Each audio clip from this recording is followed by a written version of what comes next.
xibaar yu wér te wóor ca tàng ba abonnez-vous pour ngeen di mën di jot suñuy vidéo.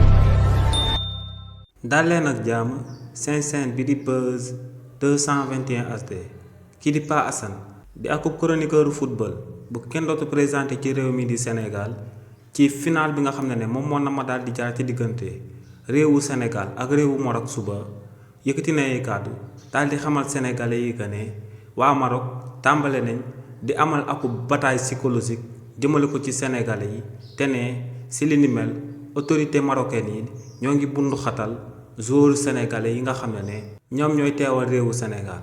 si li ni mel buñ sukkandikoo ci kii di Pa Assane ne démb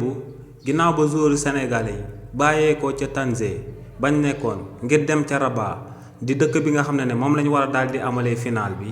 ne joueurs sénégalais yi ginnaaw bañ agsee ci aéroport bi te ne si li ni mel sécurité bu doy waroon leen faa daal di tertu ngir daal di fexe ba foule bi bu ñu leen daal di tànc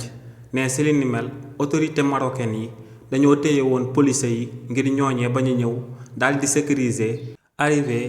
joueur équipe nationale bu Sénégal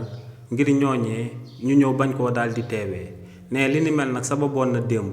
supporteru sénégalais yu ñëwoon ci biir aéroport bi ngir daal di tertu joueur équipe nationale yi tàmbale di leen di daal di tànc te ne si li ni mel lu nekk mënoon na faa daal di xew waaye tamit ne autorité marocain yi yemuñu woon si li ni mel ndax ne dañoo jëloon hôtel bu bon a bon bëggoon koo daal di jox joueur équipe nationale yi waaye nag ne kii di Pape Thiaw di entraîneur équipe nationale moom ak waa staff bi ginnaaw bañ àggee woon ci hôtel bu bon boobee autorité marocaine yi bëggoon a dalal waa joueur équipe nationale yi ne Pape Thiaw ak staff bi dañoo jëloon seeni responsabilité daal di xamal autorité marocaine yi que ne ñoom ak joueur waa équipe nationale yi kenn du leen daal di dalal ci hôtel bu bon boobee nga xam ne condition yi doyul woon ngir daal di dalal ay joueurs yu war a daal di jouer aku final li ni mel nag moom moo sabab autorité marocaine yi ginnaaw bañ demee woon ba ci cappaandaw ga ñu daal di changer waa joueurs équipe nationale yi aku bërëb bi nga xam ne foofu lañ mujjee daal di dal waaye tamit kii di Pape Assane daal di wéyal ne li ni mel bu ko autorité marocaine yi di amal nag lenn rek moom moo ko daal di sabab te ne dañoo bëgg a daal di jaxase mentalité joueurs yu daal di nekk ci biir équipe nationale ne nag li ni mel moom moo war a daal di sabab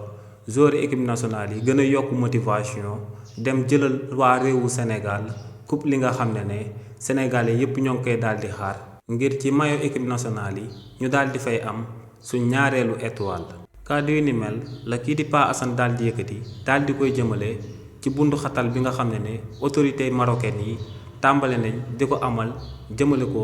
ci joueur équipe nationale bu Sénégal te ñu daal di nekk actuellement ca Maroc. xibaar yu wér te wóor ca tàng ba abonnez-vous pour ngeen di mën di jot suñuy vidéo.